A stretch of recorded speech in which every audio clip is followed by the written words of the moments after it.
Welcome to another episode of the Unleashing the Future of Work live online podcast. And today I'm joined by someone that's actually a huge inspiration for me and almost like a virtual mentor, Cheryl Cran. Cheryl has been named the #1 Future of Work influencer and is the top 10 of Future of Work influencers. AT&T said Cheryl is a rock star keynote speaker, has a long-term successful track record with clients that include small, medium, and Fortune 500 businesses. She launched her leadership and business consulting firm in 1997, has grown it into a top-performing future work consultancy, NextMapping.com. She is the author and the bestseller of NextMapping, which I've read, Anticipate, Navigate, and Create the Future of Work, as well as The Art of Change Leadership, Driving Transformation in a Fast-Paced World, and 5 other books on business and leadership. Cheryl is a globally known for Hall of Fame keynote speaker, speaking over a dozen countries for hundreds of events and thousands of clients. Cheryl Cran's firm, NextMapping.com, provides proven strategies to help leaders, teams, and entrepreneurs anticipate trends, navigate the fast pace of change, and create next-level success for the future. And they also provide multiple solutions for clients to fast forward their success, including keynotes, coaching, consultancy, and online programs. And today I'm really excited because Cheryl and I are going to dig in on a huge topic, which I think is super relevant given our current time. And that's about crisis, leading through a crisis. So without further ado, I want to bring Cheryl on to the show. Cheryl, how is it going? Hey, Tim. Love your energy. Love hanging out with you. It's good. How about you? It's going good. It's going good. Yeah. So talk to us a little bit about where you are doing this podcast from. Well, this is my home office in Vancouver, BC. Wow. So yeah, you're in, where are you again? LA? I'm actually currently in Houston right now. Oh, there, Houston. See, we can't keep track of each other. Yeah. So although with like home for me is Vancouver, BC, and with we're social distancing and doing all the social things we're doing with this coronavirus that we're in. Yeah. So how have you been hanging in there with all of this going on around COVID-19? Well, probably just like everyone else. It's like it's a range of emotions. Like I have to say that there are times when I feel very encouraged when I see the good news stories of our frontline workers and the nurses and the doctors and all the positive things that people are doing as a result of this. But then I've also had the feelings of like, just when's this all going to be over?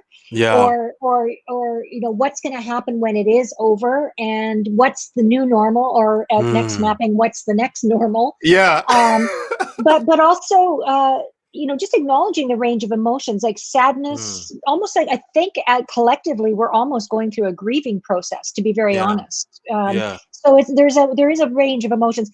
I'm very grateful that I stay connected with people that inspire me and help me keep focused on the future, but also, meditating, going for walks with my dog, just balancing the work with that self-care time, I think is really important for people. So I want to talk a little bit about your work. I would love for you to share with our awesome community. How long have you been doing the work that you do with NextMapping, but really in business and technology? Because you have been really a pioneer for what's going on right now for quite some time. Well, we've had our consulting firm for over 20 years, but the NextMapping focus was really established about 5 years ago. When one of my first books was Say What You Mean What You Say. And then I wrote a generations book in 2010 called 101 Ways to Make Generations X, Y, and Zoomers Happy at Work.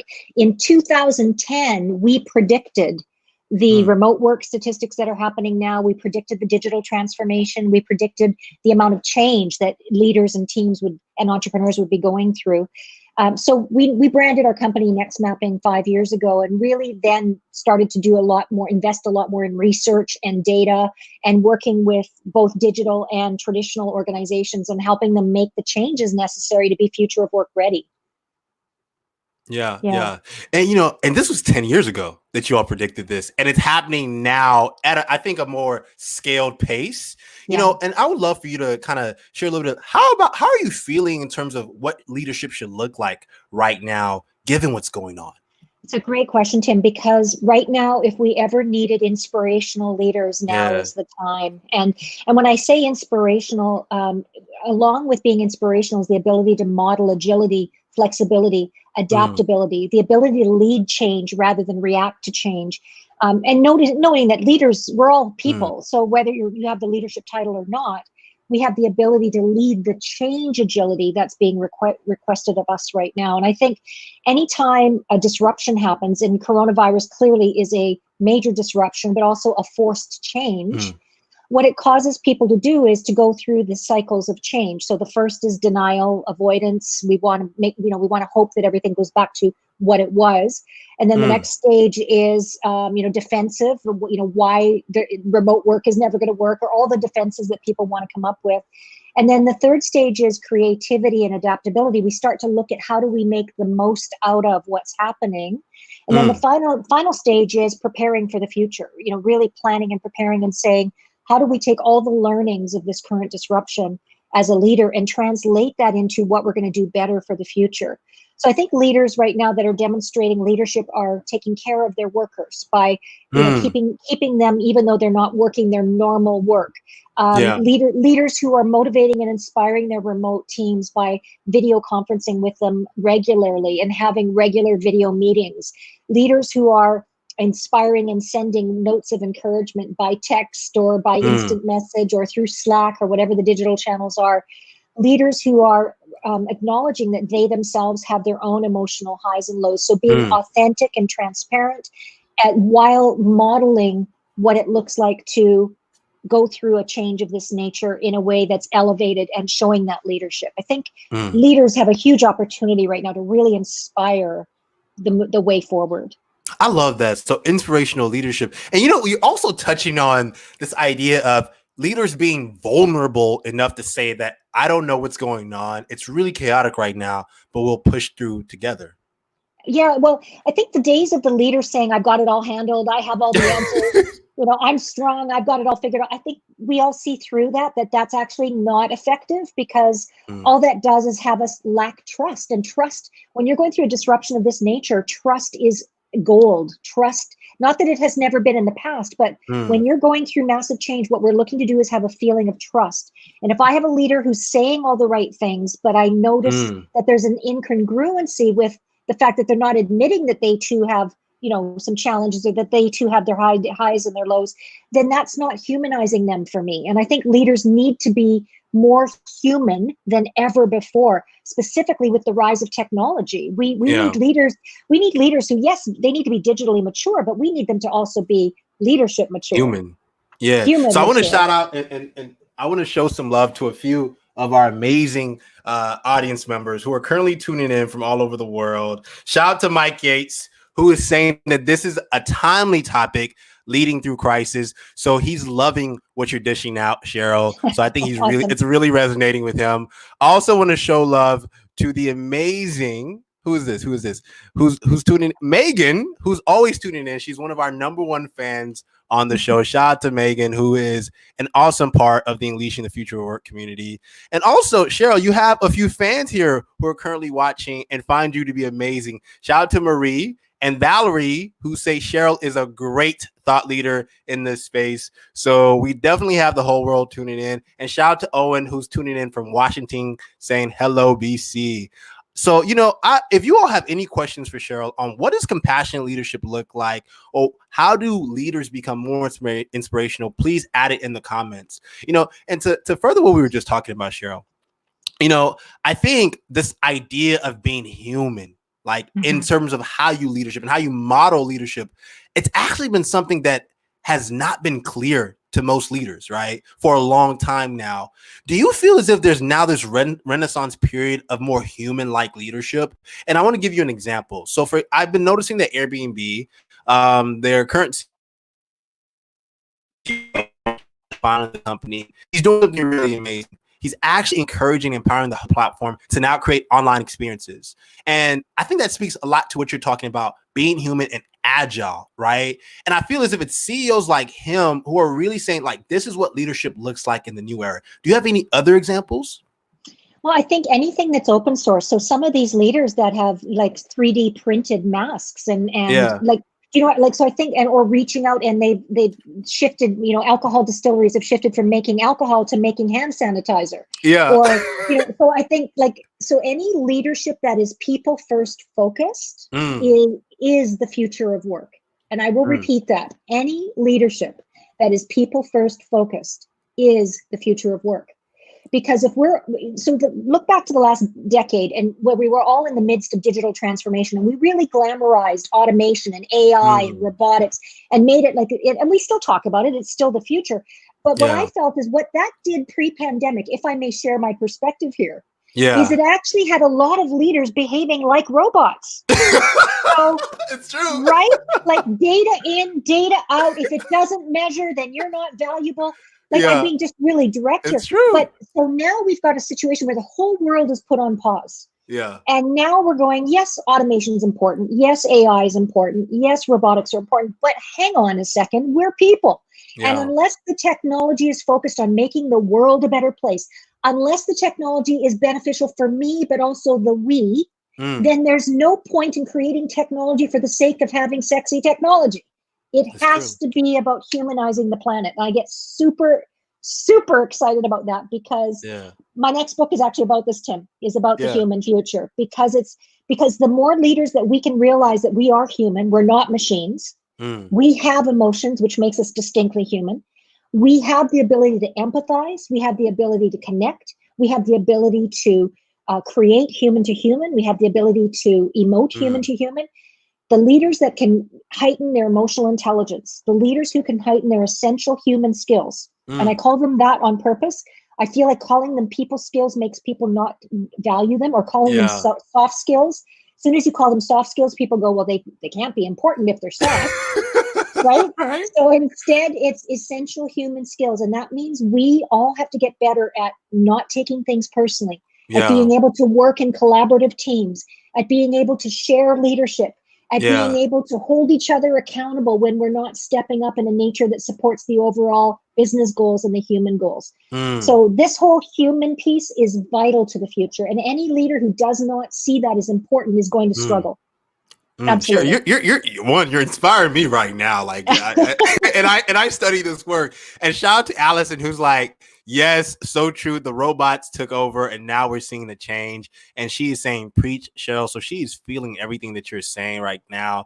And, I think for me, as someone that's building an organization, and I think this idea that you have to control people and control everything is going out the window as well. So I want to show love to my brother, Mike Yates. He's saying, what is the most important thing a leader can do to meet the needs of their staff virtually? So Mike is actually an educator for one of the top schools in Austin, Texas. And I think this is a really relevant question. What are your thoughts on this, Cheryl?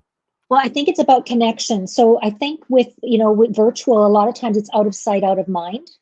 And I think what's really critical is that we prioritize video connection on a regular basis. So, as a leader, not just having your weekly team meetings, which a lot of leaders are doing, but I'm talking about, depending on the size of your team and the scope of your team, daily one-on-ones with your team members, and simply to say, how are you doing? Yeah. What are you challenged with right now? Or even having the ability, because you can see them on video, saying, you know what, you look like you could use a day away from, just take a day. Yeah. Take a day. Don't worry about productivity or where we're at. That empathetic, recognizing that everybody's dealing with the current reality in their own very private, personal way. Yeah. So I would say consistent virtual video connection, human to human, checking in. How are they doing? How can you help? What resources do they need? I think that's a critical piece of what's going on right now. And because I think because we've all gone virtual and remote, it's easy not to find the human connection. It's easy not to check in. And what I'm scared of too, Cheryl, is that because everyone is embracing remote work culture now, a lot of organizations are still going to be the same. They're never going to change their culture, though, to be more empathetic, Yeah, it's a good comment. Well, I think what's happening, here's what we're noticing in the last few weeks with our clients, is that the leaders who are not being empathetic, they're having their workers are disengaging. So that's an immediate reflection. The other part is the leaders who have embraced remote work and saying, actually, when we come back post-pandemic, we're actually going to create a remote work policy. So right now you've got two different kinds of companies. You've got companies that were already remote and they've had no adaptation whatsoever because they were already ready. They had the technology, they had the security, they had the systems, they had the job descriptions, they had the measurements, the KPIs, they had all that. But for a lot of companies, this forced them to go remote. So you're right. The behaviors of an organization to go virtual, now you have leaders who are used to seeing what's being done and measuring performance based on what was seen and being done. Yeah. But to your point earlier of, you've always known as a leader that controlling is not the future. Yeah. Well, virtual work is, you're not controlling, you're actually facilitating the wisdom of the people that are working on your team. So the other thing we're seeing is the workers who are not adaptable to remote, because not everybody's suited to virtual or remote. It's not across the board, but there are skills development that are needed to be very successful at remote and virtual. So we're seeing workers who are struggling because of the new remote reality. I've had workers text me, message me, email me and say, I really miss my team in person. Yeah. And so it depends on your personality, but I don't see the future where it's all virtual. I think we're going to see a future of hybrid. Yes. But now that we know that virtual is possible, we're going to have to see leaders do virtual better than how it's been done before. Absolutely. Yeah. I 100% agree with you. Mike is saying soft skills equal essential, but I think he means to say human skills equals essential because we're not calling them soft anymore, Mike. Shout out to Cheryl for that. Exactly. Mike is also saying no more soft. Mike is also saying he loves what you're sharing, Cheryl. He's totally aligned with it. Delano, who is a Microsoft brand ambassador, he's saying, I believe the future is to see an increase in employee-owned companies, which should lead to longer stay with the company because now the outcome of the company is dependent both on the leader of the company and the owner of the company, the employees, and thus affects income, outcome, and distribution of it for everyone. What are your thoughts on that, Cheryl? Yeah, we've done research that's proven that that's where we're heading. However, there's a lot of organizations that are not structured or ready to make that happen. At all. Right. But we are going to see it with newer companies. So for tech startups, any startup right now, they have the benefit of starting the company from the ground up, that it's employee owner owned, right? So yes, that's true. But for traditional organizations, and trust me, we've been consulting with traditional and, those that are digitally mature and then startups as well. So we've got the range. Traditional organizations still haven't wrapped their head around that ownership piece, and they know that it's part of the future. So we're going to see sort of gradations of ownership. So right now, what we're seeing is organizations investing in helping everyone have fundamental leadership skill, right? So you can't, to me, saying that you're an owner and having the leadership ability to make strategic decisions, like there's a whole bunch of stuff that goes in there, right? So being an owner does invest you in the company, absolutely, because if I own the company that I'm working in, then I'm going to probably work at a higher level and I'm going to have more vested interest in the success of that company. But there's all sorts of variations to that concept. So I would agree with the viewer's comment for sure. And the newer the company, the easier it is to set up and implement. The more traditional organization, they're looking at ways they can do that in the near term, that's going to help them keep their employees engaged and retain them for longer, for sure. So Mike actually was suggesting that we should actually rebrand soft skills to essential skills. Well, that's what I've been on the mission of. If you look at my LinkedIn article, I have an article that says, and actually Jeffrey Weiner said, I think a year ago, we need more soft skills. And I said to Jeffrey Weiner, let's stop calling them soft skills. Let's call them essential human skills. I've been on a mission of that for a long time. If you'd like to join my mission, that's awesome. I'm all aboard. Yeah. You heard it here first, Mike. Join Cheryl's mission. So Megan is definitely feeling you. We have to definitely build a hybrid work environment. So I want to talk and dive deep a little bit on your most recent book, NextMapping. And maybe we'll even talk a little bit about your next upcoming book, because I'm really excited to hear more about it. But, I've read NextMapping. I think it's phenomenal work. What I love about it is how concise and clear you are in terms of communicating what's going on right now. Right, the agility that we're seeing with top companies, but more importantly, how a lot of these top companies are now thinking about what's next. Like, how do we embrace remote, but what are the new types of we create? So I want you to share a little bit about some things that you mentioned in NextMapping. So when we wrote the book NextMapping, it was all about, so NextMapping, the whole brand is around not just the future, looking into the future, but looking at what's now and how do we get to the future. So that's what makes us unique. We're not, we are futurists in that we do look to future trends, but we're actually pragmatists and consultants in how do we get there. So that I just want to make sure that that's clear right off the bat.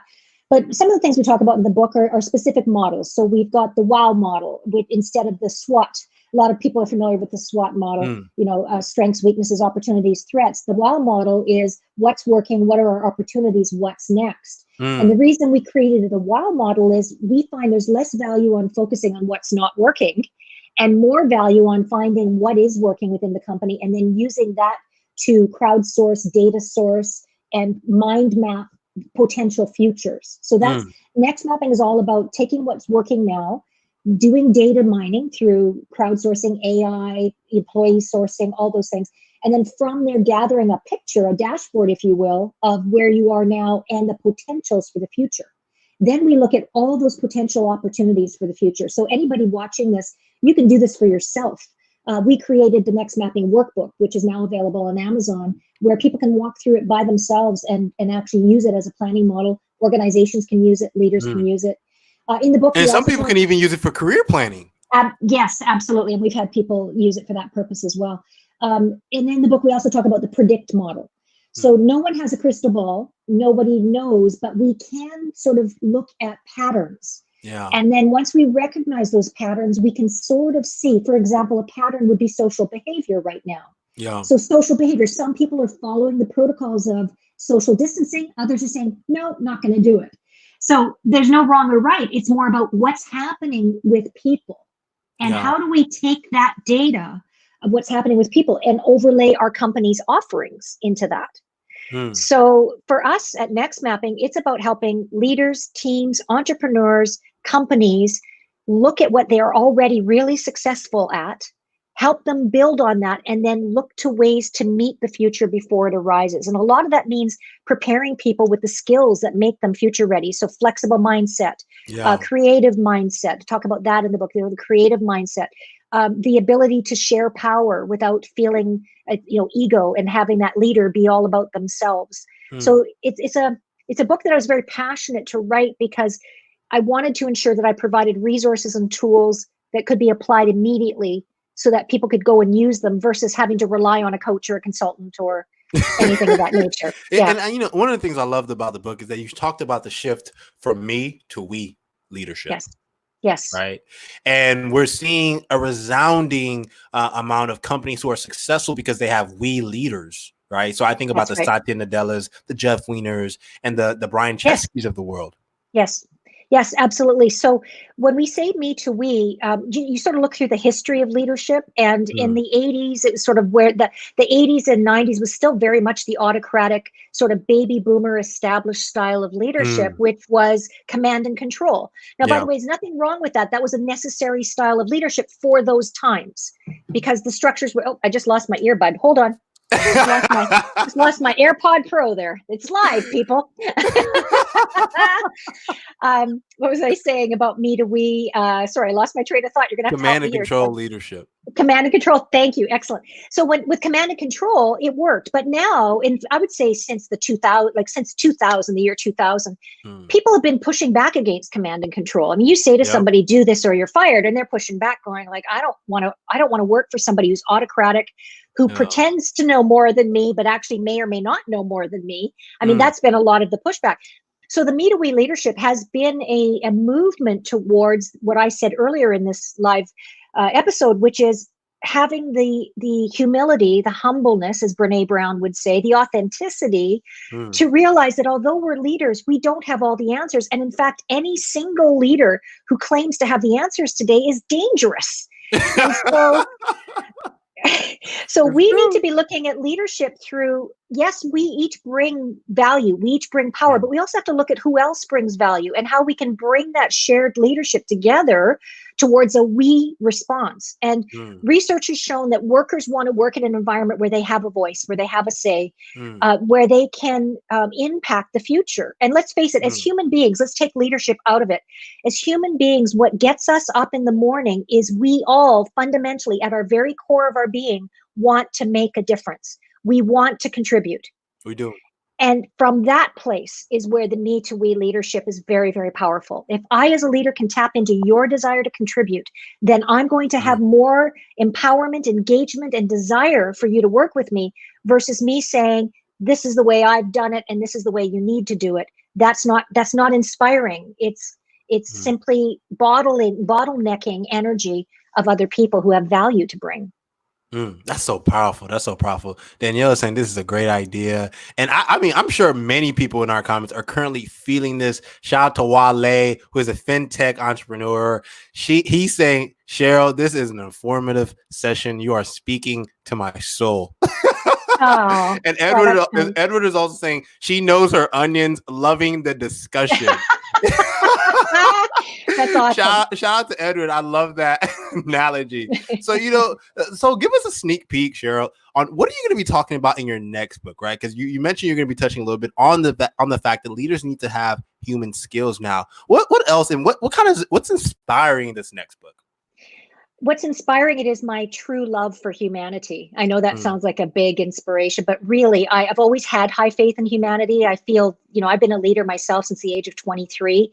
I feel that it's been my calling my entire life to help people, support people, grow people, inspire people. That's what I'm here to do. So this book was inspired from the last book, because when I wrote NextMapping and I was talking about the digital, I had a lot of people say, Cheryl, because of the NextMapping book, I'm not feeling so afraid about the future. I'm actually feeling more excited and more in alignment with what I can bring. So the new book is going to be all about why the future is very human. Why, even though we're going to have a rise of automation, digitalization, robotics, all those things that are part of the digital transformation, what's going to be needed is people that are more human than ever before. And I'll talk about what that means. So spelling out the human attributes beyond what is already out there. So it's beyond emotional intelligence. It's beyond spiritual intelligence, which I do talk about as well.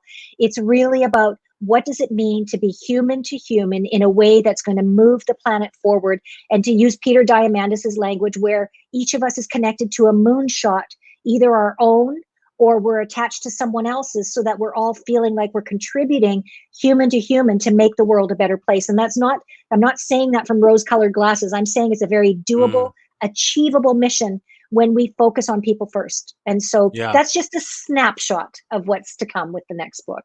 That's going to be huge. It's going to be, just hearing you talk about it, I'm super excited. And I think that now more than ever, do we need people talking about how do we create, actually quoting Peter Diamandis, abundance, right? Because that type of future is an abundant future where people all feel as if they're a part of a collective intelligence that's making the world a better place.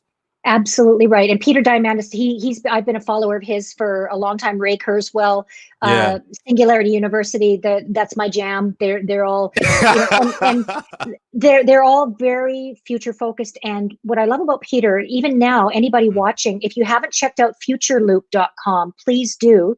Future Loop is Peter's latest crowdsourcing platform, where it's getting everybody from non-expert to expert to weigh in on the impact of the coronavirus. And he's doing a prime example of crowdsourcing at its finest, on how we're taking the intelligence of a spectrum of people and leveraging that intelligence for future. So I would say anybody watching, please go check out futureloop.com. The collective is what we need to be focused on right now. When you talk about abundance, again, going back to the 80s and 90s, there was a lot of in addition to command and control, it was smash and grab, all for myself. If I'm successful, who cares about anybody else? That was sort of like the generalized thinking. And I'm generalizing here. Not everybody would agree with this, but I'm saying that there was a cultural vibe of protecting your own, not willing to share. And I think what we've seen, since the 2000s, is we've seen that sharing is actually abundant. When we share, we exponentially grow potential. Not just, open source is a great example of that, right? So the young boy who open sourced the technology for that strap that goes behind the face mask of healthcare workers, excellent example. He 3D printed it. He open sourced the technology. Anybody can go and 3D print that. So that's abundant. Nobody's thinking of it of how much money can I make. They're looking at it as how do we abundantly make things available. So money, obviously, we all run businesses. We have to have, revenues, and we have to grow the business. But if the business is focused on only the business's gain, or for the benefit of the business, that is not the future. So the future is sustainable. Is what we're doing good for the environment? The future is equal. Do we have diversity, cultural diversity, gender diversity, opinion diversity, personality diversity? These are crucial components to that abundant we future. In the past, it was only the relegated, fortunate few could have all the abundance. No, that's not true in the future. The abundance is available for everyone who's willing to focus on this inspirational future of me to we, and willing to contribute their gifts and services for the good of the overall. Powerful. So Megan's saying, shout out collective intelligence. And Danielle is thanking you for sharing that amazing resource in Future Loop. And Delano is saying, I think we need to remember freedom from command and control. The Toyota system for service organizations. Toyota allowed employees to solve problems as they arise in the car versus using an information center, which Ford was using at that time for solving problems. Toyota learned manufacturing from Ford and made it better by empowering employees to make decisions on the assembly line. Something to remember in history. Well, they actually practice something called Kaizen, which is all about continuous improvement. So yes, that was, Kaizen is a piece of collective intelligence, me to we. Yeah. So yes, that's a good point from the viewer. Thank you. And it's a great leadership style too. So Kaizen leadership, it's something that I've actually studied and I fell in love with over time.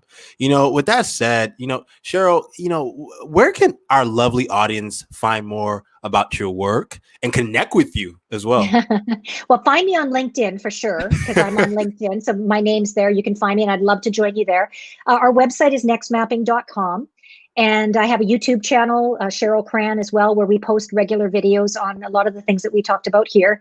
And I'm on Twitter and all the places that you can find anybody hanging around. And my books are available on Amazon and all booksellers as well. Yes, and definitely get NextMapping. Get NextMapping, as well as get The Art of Change Leadership, which is an amazing, amazing book. And be on the lookout for her next book, which is coming soon. Do we have a title yet for that, Cheryl? I'm not sharing it yet, but yes, I do. In case anyone tries to steal it. No stealing Cheryl's next book title. So she's not sharing it yet, but definitely follow her on LinkedIn, Twitter, where she'll probably be announcing it soon when the time is right. And more importantly, if you are interested in being a guest or sponsoring the Unleashing the Future of Work series, check out our website, utfow.com. And thank you all for tuning in to another episode of Unleashing the Future of Work. Cheryl, you have been truly amazing, and you brought abundant energy to this episode. And I think, no more importantly, that our amazing viewers are going to remember this episode because I think it's one of our best ones yet. Please think about, how are you creating an abundant generation within your workforce or within how you lead? And more importantly, in times of crisis, how are you showing compassion and really leveraging the human skills that comes to leadership? So thank you so much, Cheryl. Do you have any last words for our amazing community? Oh, you're amazing, Tim. I love your energy. Love your vibes. I really enjoyed having this talk with you. Thank you. Thank you, Cheryl. And with that said, peace, love, and talk to you all tomorrow, Unleashing the Future of Work community. Peace.